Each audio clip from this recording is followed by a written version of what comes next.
Hi, everyone. Thanks for the invite and the opportunity to give a presentation today. I'm really thrilled to be able to have a face-to-face presentation.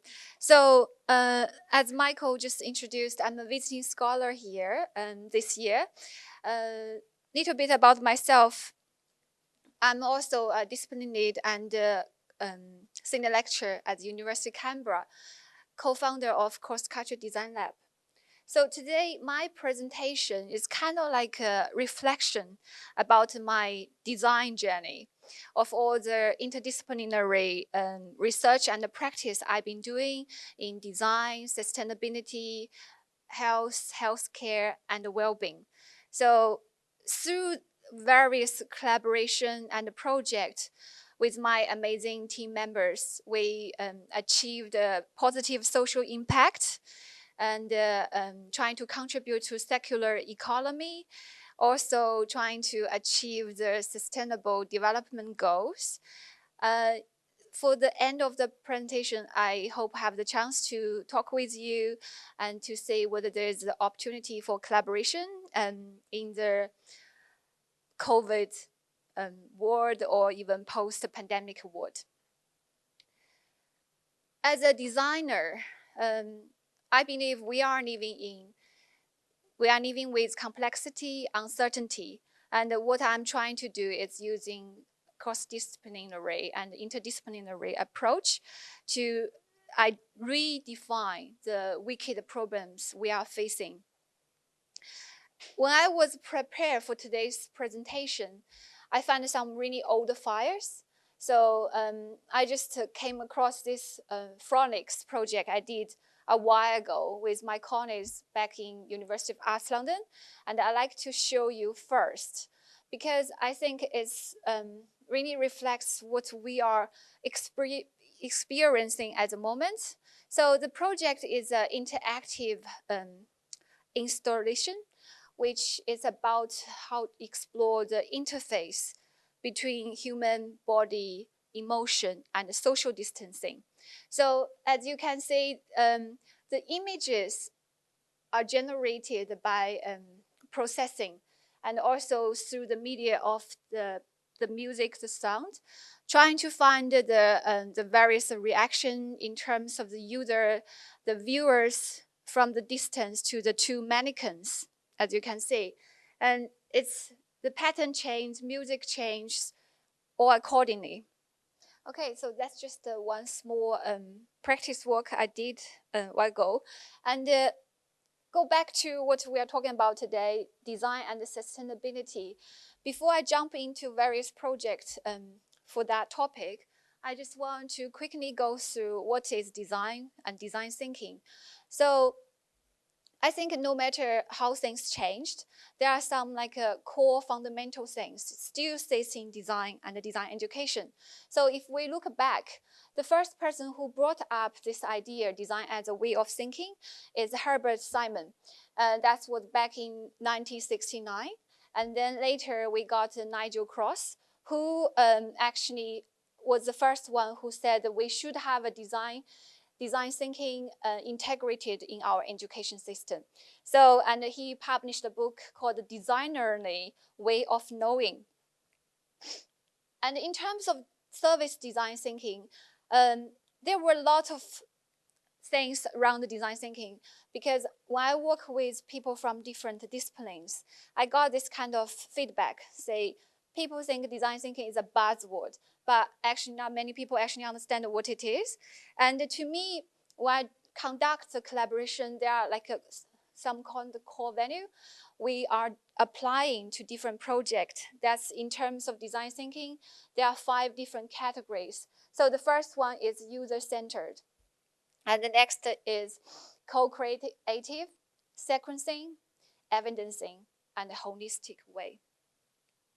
So in terms of the circular economy, as a designer, there are a lot of things we can do. And as you can see here, design actually stays at the initial parts. And according to another circle, design have a various contribution in terms of the the material, the pattern, and then later stage, the recycling and reduce the waste. So this is another project I did under this kind of umbrella.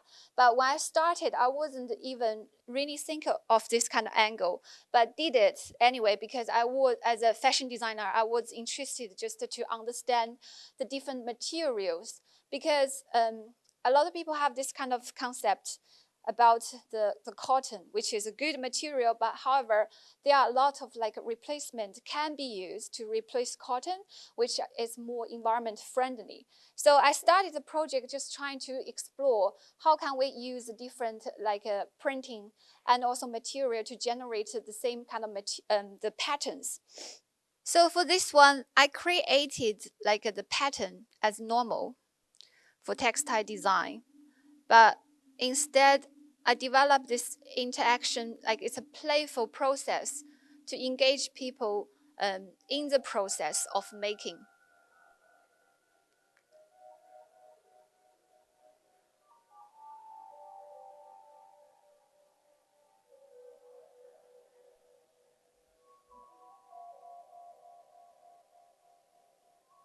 So on the hoop, you can see there are 5 different patterns. I use processing, which can do the mix and the combination that can generate like more than 100 different combination.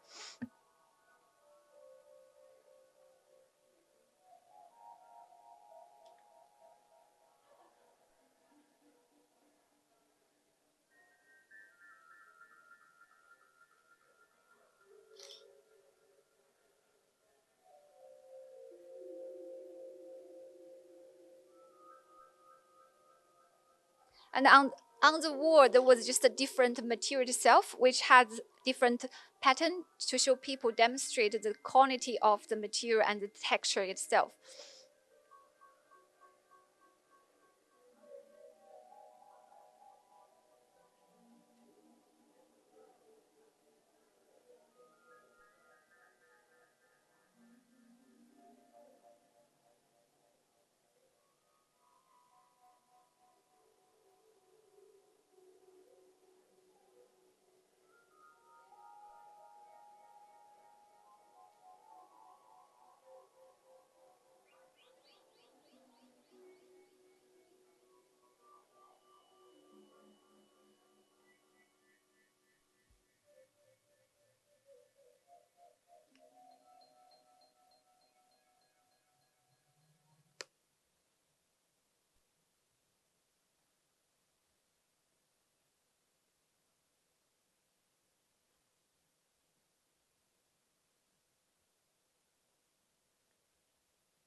Okay, so this actually linked to a research project. I got the funding from Economic and the Social Research Council.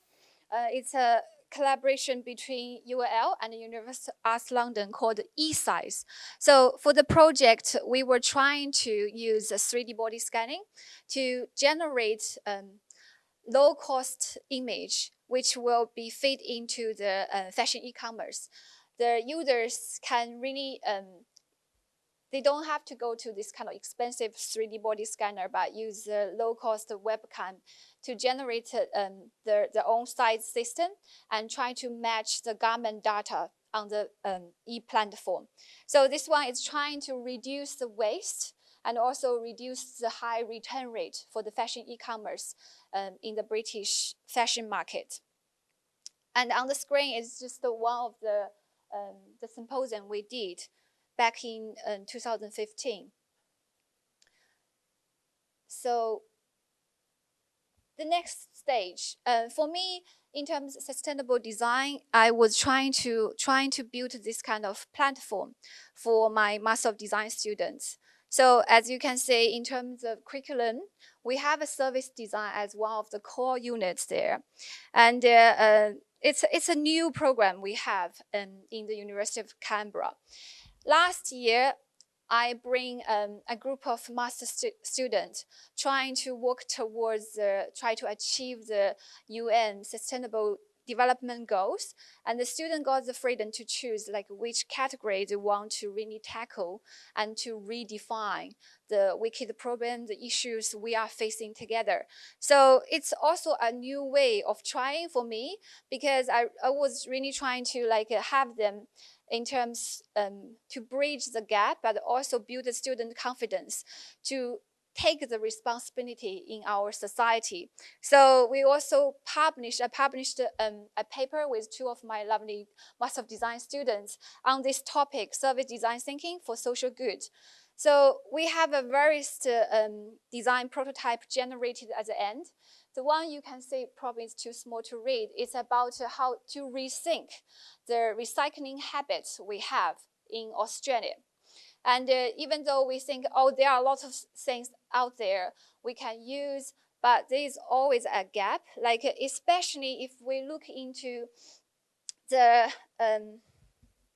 waste generation increased because China banned the rubbish exporting. And so we have the social responsibility trying to really to think about how we can do it every day and how to improve it. So the students think about the packaging design, what we can do, really trying to solve this kind of problem and look in terms of our current system, the platform, what's the pitfall there, and generate a different prototype.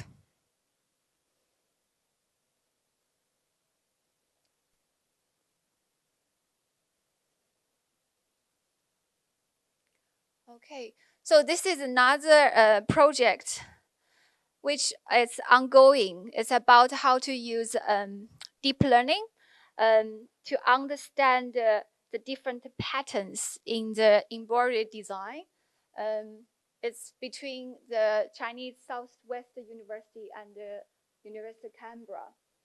So here is just the initial stage by using CAN to recognize the different patterns of the embroidery and to contribute to the cultural heritage management. The issue back in China, it's a project led by Southwest University.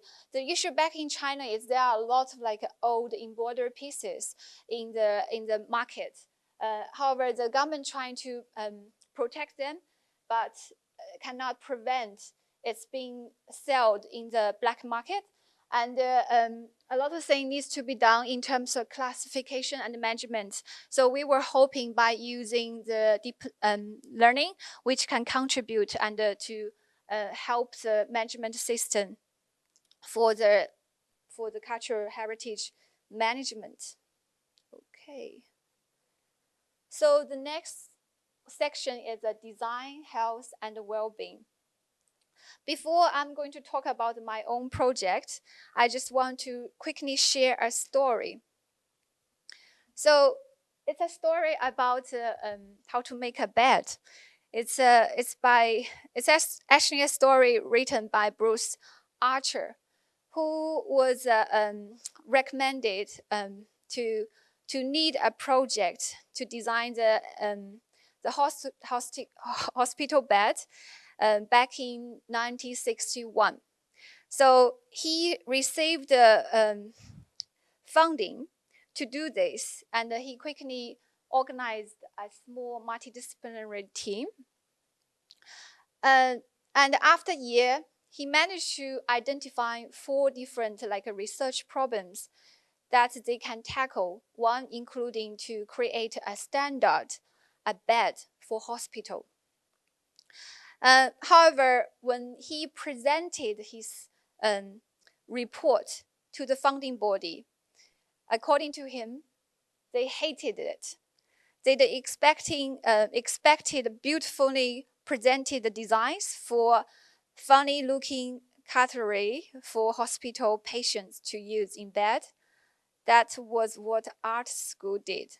I have to say this is still an issue I experienced as a designer for my project. So, and unfortunately, the funding body refused to give him the next stage funding. So what he need to do, he need to find a job for ice cream factory in the evening and then work free for the project during the daytime. Eventually, he managed to secure commercial funding and the King's funding to finish all the project for design issues he identified. And in terms of the bed design, he managed to create this kind of universal adjustable height bed that we see in almost all the hospital nowadays. But what's interesting to me is kind of like the challenges, the way he went through, which I always go back to find the strengths and the inspiration every time when I have an issue in terms of my interdisciplinary research. So of course, the things change a lot through the years. And according to the good design, good healthy design, what's the design for healthcare and aged care can fit into those 4 different categories: communication service, digital product, space, and environment. So there were a lot of things we've been doing through the years. One of the projects I did is called the wearable memory, designed for aged care. It started as a design hackathon in 2015. It's for the innovating aged care solution in Canberra. So what we did is kind of like use iBeacon, this kind of low-cost Bluetooth device, try to carry all the images, which didn't require any like older users to use an app to trigger the signal. So they basically just have to put it down. From the back end, we create all the things through Raspberry Pi and to receive the signal, which can project on the screen, whether it's in a museum gallery or simply in the nursing home, computers or TV. So this project is which can also send the alarm to the nurse, the cares. So if the people have a dementia got lost, that will send the geographic locations. So the project was evolving. I got invited to exhibit for the Shandong, which is the Australian Academy of Science. So that one is also combines the function, but it turns into a jewelry piece. Because through the research, what we find is, in terms of aging with dignity, a lot of elderly users want to still keep the aesthetics in among with the function for the device they are using. I have another video here. How's the time? Do I have? It's okay. So I'll quickly show you. Because Shandong itself can change the color, so it's also reflected in this design work.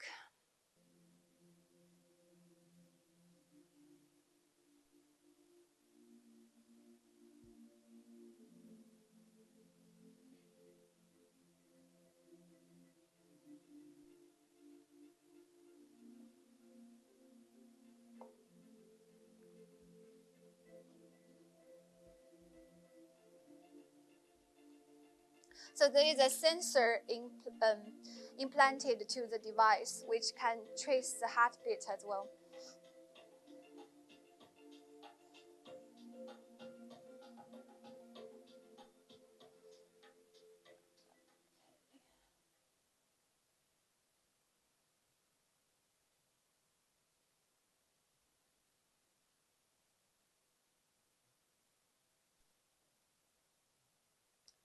Right, the next one. Cross-cultural design for healthy aging. So this is kind of thing I've been doing for many years. It's also linked with a study tool I've been doing. So since 2015, I received the DFAT funding to run New Colombo mobility projects. So this, what's on the screen is the one we did recently, 2019 at Nanyang Polytech University. We're supposed to do one this year, but which was cancelled and postponed to next year.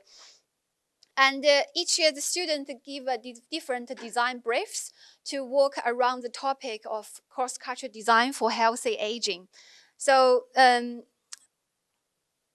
one we did last year is aging in place. Here, just to show you some examples. in terms of the design solution the student generated. So this is a portable device which can be attached to the adjustable height bed in terms of the older users using the digital device, which can be also attached to the wheelchair. And another is a cushion.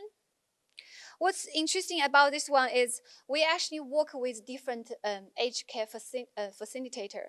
So in 2019, we had like 10 different nursing home and the aged care center joined us.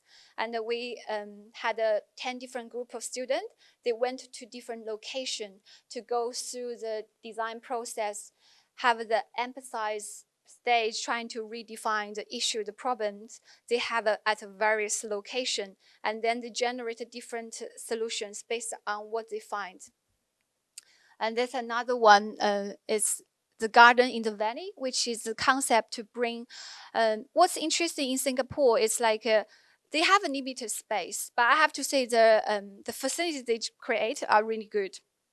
So this one is just to improve the current space they have, try to bring the kids center and also the aged care together. So that way is increase the interaction among different generation.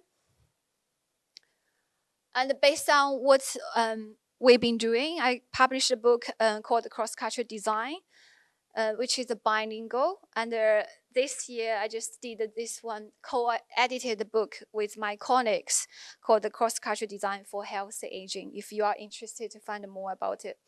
And I just want to talk about something I'm doing. So this is a project called the 100-Year Life, Views of Aging from the Inside. It's with Sheffield Hallam University, which is actually just a very small project, sits underneath the big 8 million project called 100-Year Life. So what we are trying to do is like the challenges we are facing beside healthy aging, it's in terms of this longevity, because what scientists find is 1 in 2 kids born in West nowadays have the chance to live over 100 years old. So that's in terms of education, aged care brings a lot of challenges. And people will find there's a lot of possibility, even have a career choice. You don't have to stick with the same life, same job forever. You have the freedom to actually delay things. Like being a mom myself, I find it very challenging to keep the balance, which I find there's no balance actually. So there are people saying, why cannot we have more choices in terms of like postpone our a career in order to fulfill your requirement for the childcare. So through the workshop I've been conduct in Canberra with my colleague Dr. Claire Craig, we are really just trying to understand the challenges, the issues we are facing, and trying to find a way to really, because to me the design is not just to create like a product, and sometimes we will find the solution probably is not just enough. So what we want to do is, if we can create any intervention that's help us to redefine the challenges we are facing. And another one I'm about to start, which I just received funding with my colleagues from Australian Council of the Arts. It's about how to decentralize the digital arts lab that conducts experiments in a new form for public and community engaged arts in a physical distanced context. Again, this is linked to the pandemic or the COVID restrictions we are facing. So this is just started. So to wrap up what I've been talking about, I don't know how many of you actually from design background. Can I just, okay, great. So we are going through the different stages. And to be honest, I think we are good because a lot of things is already happening. So as you can see, from design point 1 to design 4.0, it is this way we've been going through. So from the traditional form-giving design to service and product design, and then organizational transformation design to the social transformation. So a lot of things it's already happening. Although during the pandemic time, there are even more challenges we have to facing, but I have the faith, which I believe that's still things we can do together through various collaboration. So again, let's go back to the point I started. We are living with complexity. And to me, I believe in the interdisciplinary research, which can really tackle the issues, the wicked problem we are facing together. So I'd like to just end today's presentation with a quote from Don Norman. He is the author for the Design of Everyday Things.